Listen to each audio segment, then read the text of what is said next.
Welcome to Sustainable Packaging with Cory Connors. Today's guest is my very good friend, Mr. Ryan Fox. He is the corrugated packaging market analyst for Bloomberg. Hey, Ryan, how are you? I'm doing great, thanks. How are you, Cory? Good, man. We've been talking about doing this for a long time. I'm excited to have you on the show. Your wealth of knowledge in the corrugated industry is second to none, and I constantly go to you for numbers and input. And I just want to thank you publicly for all that you've done for this, world of sustainable packaging. We appreciate it. Yeah, my pleasure. Yeah. So, number one question, most important question: what's it like to be 6'7"? That's a common question, Cory. Typically, everywhere I go, I get like, "Hey, wow, you're really tall. Did you play basketball?" And if I'm really being snarky that day, I'll go, "Wow, you're short. Did you play miniature golf?" Uh, I love it. I love it. I don't know where the height came from, but it's a blessing and a curse. Yeah. And if I'm at an expo, it's hard to miss me. You just look up and you're like, "Oh, there he is." There he is. I see him. Yeah, yeah. I love it. Well, tell us about your background, sir. Where did you come from? How did you get into this world of sustainable Yeah. packaging? So, very funny story. Adam Peake and I have very similar backgrounds. He was a pastor. I was a pastor for about 6 years. So I have an undergraduate degree in biblical studies. That is not a very highly sought after degree when you're in the world of business. So I went back to school and got a business degree. And after the downturn in 2008, I had a friend of a friend who knew that I was looking for a job, and they were production manager at a box making plant. And Wow. so I went into the box industry. I have an engineering bend, so I did pretty well just because I enjoyed the projects. I enjoyed working with the cool new products that people are trying to bring to market. And I spent about 10 years of my career working for what we call a sheet plant in the packaging world, where they take a sheet of paper and they convert it into a box or corrugated product. Sheet plants are absolutely a critical part of all of this world of packaging. A lot of companies don't understand how much value those sheet plants add. And mills can't do everything. They can't run every order. So those sheet plants are critical. Yeah, fun fact, Cory, I shared this with the Association of Independent Corrugated Converters a few months ago, but all of the real growth in the corrugated market for the last 20 years has been materializing itself in these sheet plants. So you're exactly right. As some of the bigger plants, as they want to try to grow, they become more efficient. They just start sending more and more orders to these Yep. other sheet plants that can do all of the small stuff, all of the small and mid-sized businesses and all of that. It's pretty cool.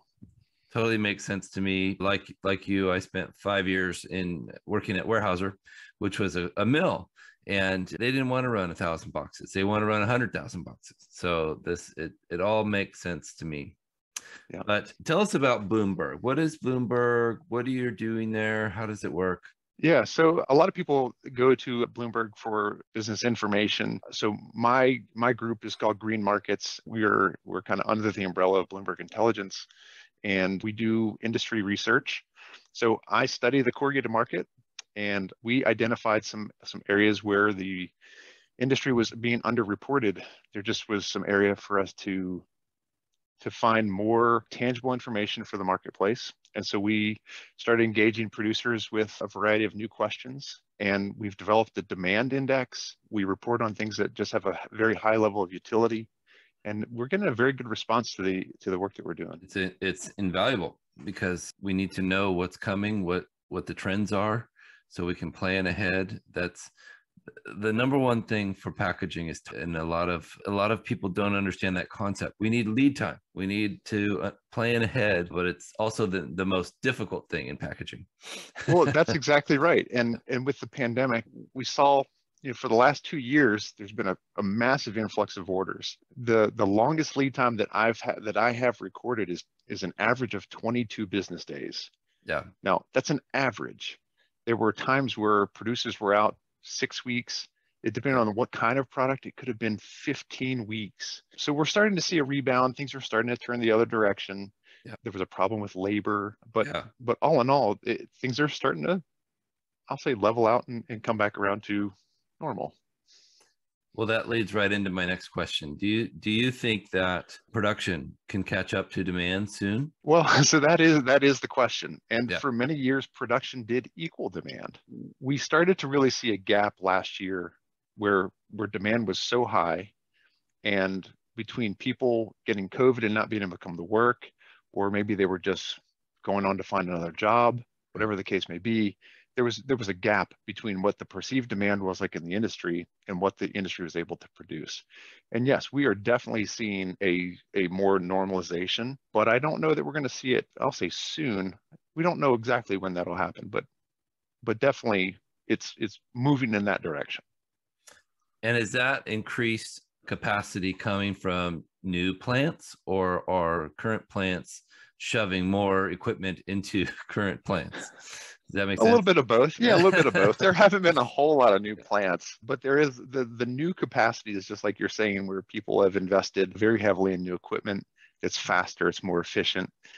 Now you can get to talk in the industry here, like a flexo folder gluer is a very popular machine to make boxes, and you can get a machine that you can actually set it up while it's running. And so your changeovers are 3 or 4 minutes. Amazing. 20, 30 years ago, your changeovers were maybe 20 minutes if you were lucky. Yeah. So that's a huge efficiency savings. And a lot more sustainable too, because a lot less waste every setup. A lot less waste. And some of these machines are, they are thinking about like, how can we reduce the amount of power needed to run these things? Right. So, it's not uncommon now to have a plant in the US that has a solar array on their roof, and that solar array is literally powering their plant. It's great to see. It's exciting to see. I think people are on board. People are jumping on board. They're making good decisions in the packaging world. And it's an honor to be a part of this trend, because I can tell you this, 20 years ago when I started, it was an afterthought. It wasn't the primary decision, sustainability. Right. Yeah. Yeah. So why is corrugated so sustainable?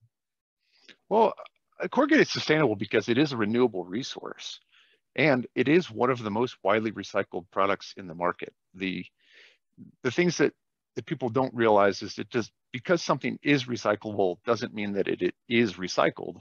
Right. There actually has to be a good aftermarket that has value. And believe it or not, old corrugated cartons, OCC for short, Yeah. is a very valuable commodity. Yeah. So that's part of the reason why it is sustainable, is because there is a symbiotic relationship between virgin paper mills, forestry, and the recycling industry, where we're able to make new boxes out of old boxes. It's an amazing process. And I don't know if you want to go over some of those numbers now of you're the guy I call when I have to give a speech, and to get my data. So let's tell the audience what's really going on, whatever numbers you want to share first. Sure. Well, so it's probably good to set some groundwork. The industry likes to put forward some really rosy numbers on recycling. It's not uncommon to hear people say things like 90% of corrugated boxes get recycled. Yeah. What they don't say in that is that 90% of the corrugated boxes get recycled. It's a calculation that's made, right? And so there's an equation for how they get the numerator. There's an equation for how they get the denominator. And they really don't say where this stuff comes from. And so the average person, when they hear this, they think like this is 90% of the stuff that comes to their home gets recycled. And in reality, from a recovery standpoint, over 90% of what is recovered comes from commercial and industrial sectors. So that leaves about 7-ish, maybe as high as 10% of what is recovered actually comes from the curbside. And curbside recycling is incredibly underutilized. Yeah. Yes, absolutely. Great point. And although so many people have access to it, not everyone even uses it. So yes. even though those numbers are, the delta is still sad, So the industry also put out some other numbers that were very rosy. 94% of Americans have access to drop off or curbside recycling. Yeah. Okay, great. Yeah. Now, how do we get people to do it? Because let's face it, recycling it is pretty easy. Yeah. For a lot of people, it's simply just taking the thing and putting it in the bin. Yeah. Sometimes it's not that easy if we're talking about plastics or things that need to be kind of washed and prepped. But for OCC, it's a pretty easy thing. I will say, so the industry data right now says that it's between 30 and 40% of what happens from a residential side is actually recovered. So 30 to 40% of the boxes that hit the home actually get recovered. Up to 60% or 70% is going to landfill, or in some cases, it's just being combusted for energy. Wow. I hear all the time the complaints. Well, my bin's full. I can't fit all these darn corrugated boxes in my bin. What am I supposed to do? And it's a valid complaint. So there needs to be, in my opinion, a significant change into how corrugated gets recycled and make it easier for the consumer. Yeah. Yes. Yeah. I mean, yes. So let's put things into a context. For instance, e-commerce is something everyone can probably say, yes, e-commerce has been a growing factor. Yeah. But what people don't realize is what that means to the recycling world. Right. So if you go back to 2019 and you just measure the growth from 2019 through 2021, and we just look at the shipping boxes used for e-commerce, the millions of tons that landed on someone's doorstep, okay, or across the country, almost literally doubled in 2 years. Okay, so our estimates, about 1.7 million tons of shipping boxes were used in 2019. In 2021, that number was close to 3.5 million tons. Now, these are estimates, they're fuzzy, but they are consistent, right? So we can use that same math over all of the years, and we can say, okay, well, it's probably not 100% accurate, but it's accurate enough to draw some insight. The interesting thing here, though, Cory, is that while that number almost doubled, a lot of the infrastructure and the processing didn't grow to accommodate it. Now, sometimes it did, but largely it didn't. And some of it even shrank, which makes me very sad because it wasn't profitable. And right. Well, right? So on a residential recycling side, this is the problem. This is why EPR legislation is coming down. There was recently an article I read online about the town of Sault Ste. Marie in Canada. They had spent about $1.4 million in curbside collections. They sold what they collected to generate revenue. They generated about $65,000 in revenue. Jeez. Wow. So the problem is it's very expensive to do these collections. And then once you've collected it, you've spent all this money to do it, and you're never going to recuperate those costs. That's tough. It has to be efficient. And that's what I was doing at Waste 360. You should have seen some of these machines. I hope you go next year. I'd love to. It's incredible what's happening in the world of waste, handling. Recycling is the buzzword, and it's pretty cool to watch what all these machines get bigger and stronger and faster and more efficient. So let's hope that changes quickly. Yes. Yeah. Well, very exciting. So on that note, do you think is that town in specific? Are they still recycling? Oh yeah, I believe the article did finished with them still recycling, but they were having to make some changes. There's another article about Colorado and the entire state of Colorado facing incredible challenges in recycling. And while the average recycling rate for paper, they've estimated in the low 60% range, in Colorado, the recycling rate for paper was 27%. And if you factor out OCC, it went down to 11%.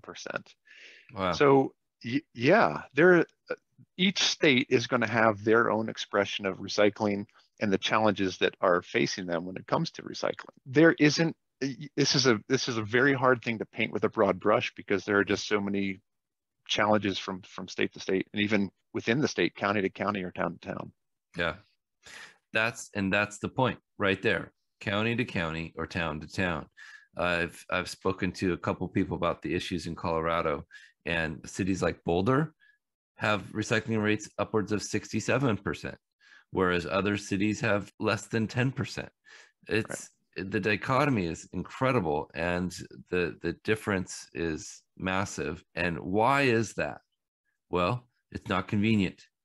It's not easy. It's not socially acceptable. Some people don't care. Some people care with all of their heart. So, Well, right, and for the average person though, their altruistic spirit, it might be enough to right, motivate them to recycle, yeah, but it's not enough for the average person.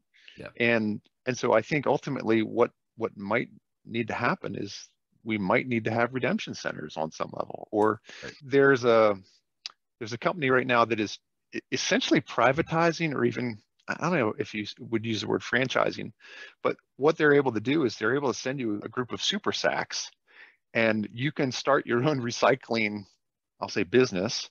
Yeah. It could just be for the weekend. It could be your Boy Scout troop that's trying to do something in the community, but they send you super sacks, and then as a volunteer group, or even if you were trying to do this for money, you would sort it, and you'd have to make sure the sort was proper. So the plastics were cleaned, that they were separated, number ones, twos, etc. Right. And then when those sacks are full, they'd come and collect them, they'd weigh them, and essentially give you a receipt. And while you're probably not going to get super rich off of that, getting money back is better than spending money for it. So Right. there are some groups that are looking at it like, hey, we can do something good for the community, and we might make $1,500 doing it. Not a bad trade. I love that. And you've mentioned extended producer responsibility. Do you think that will I could see those programs, a program like that being funded by a company that is trying to meet their EPR goals. Does that make sense? Oh, absolutely. I would not be surprised if there were partnerships. I'm trying to remember is it Obago, the company that makes the little plastic discs out of your single-use bags? Is that the name Oh of it? yeah, I don't remember. I don't Yeah, remember, yeah. but anyway, there are some new innovations coming out that are geared towards more sustainable practices, whether it be the little composter. Yeah, the I tabletop can thing. Yes, Yeah, I can't yeah, remember the name of it, but yeah, there's things like that. I think it's called Obago, where it's like this little thing, and you put your single-use bags in it, and it turns it into a little hockey puck, and then you can recycle that. It's a little easier. So you may see things like that where there's partnerships, and you may see things where a lot of people are talking about how do we utilize the infrastructure for box deliveries, whether it be UPS or Amazon, and they have a collection route. yeah. So I think there's a lot of discussion about it, but I don't know if there's a solid way forward yet. That's such an efficiency to backhaul, and I love that concept. Yeah, the problem with the store drop off is that really no one does it. If you go to the I do, store and I there's do. bins, well, you and I are probably the freaks that, we Yeah, wash our stuff out and we yeah, recycle properly, and we really nerd out when it comes to it. yes, But the average person, they're not thinking, oh, I'm going to the grocery store, let me round up all the single-use plastics and any of the stuff that I can recycle, and I'm going to take it and drop it off. If that worked, then you could do the same thing with your corrugated. All of these yeah, grocery stores have balers. And from a grocery store perspective, they're going to sell that material into the market yeah. and get paid for it. So why wouldn't they want that material? But they just know it doesn't work. I agree, and I think that's where that extended producer responsibility and these recycling laws come into effect nationally. Oregon is the first state to have a bottle deposit system. Mm-hmm. Mm-hmm. We have proven that works with now a 10-cent deposit for every can, every bottle, every container used for a beverage. And yet other states still aren't doing that. I don't understand. Why not? It's a lot of work, probably. It's a lot of infrastructure. Maybe the interest isn't there at every state, but I could definitely see that coming to more and more states soon, and Mm-hmm. possibly, hopefully, a national deposit system. Well, when you have towns, like I mentioned, that are spending millions of dollars to generate thousands of dollars worth of recyclable materials, something has to give, right? We're spending taxpayer money, or, I mean, even if I were paying for my own recycling out of my own pocket, like it wasn't part of, like on my street right now, the county does not pay, it's not part of my taxes. I'd have to pay for that out of my own pocket. But I did the math on it, and it works out that I'm paying about $1,200 a ton for them to come and collect something that's not worth $100 a ton. I love that you figured that out. So I take it to my local drop-off. It happens to be at my kid's school. I'm going to their school almost every day anyway. Perfect. Yeah. And that makes a lot of sense, to have the schools involved and teach the kids how to recycle and how it works and what's going on with their world that they live in. On Tuesday, I'm going to speak at my son's class. He's in 4th grade, and trying to teach them about recycling. And, well, think about how many elementary schools are looking for money and do lots and lots of fundraisers. Yeah. If we were to combine 2 of these themes, where they could privatize their recycling and fundraise at the same time and teach kids about environmental awareness and recycling, this is a marriage made in heaven. Yeah. But it'll probably never happen. I got to meet Tom Zaki the other day, and it was an amazing experience. The CEO of TerraCycle. And I've been researching more and more what TerraCycle is doing, and they have some really cool programs for schools where the students can win prizes, like big prizes, if they make a huge impact and recycle a lot of material. So, that makes sense too. There's a lot of things like that are available. Yep. Well, we're almost out of time here. What's next for you? What's going on? You're going to travel the world and speak about Cory. I mean, yes, some of the research I'm doing is new and exciting, and people are like, "Oh, come tell us about it." So yes, I'll be traveling around and doing some speaking, likely for the rest of the year. But we do have a monthly report.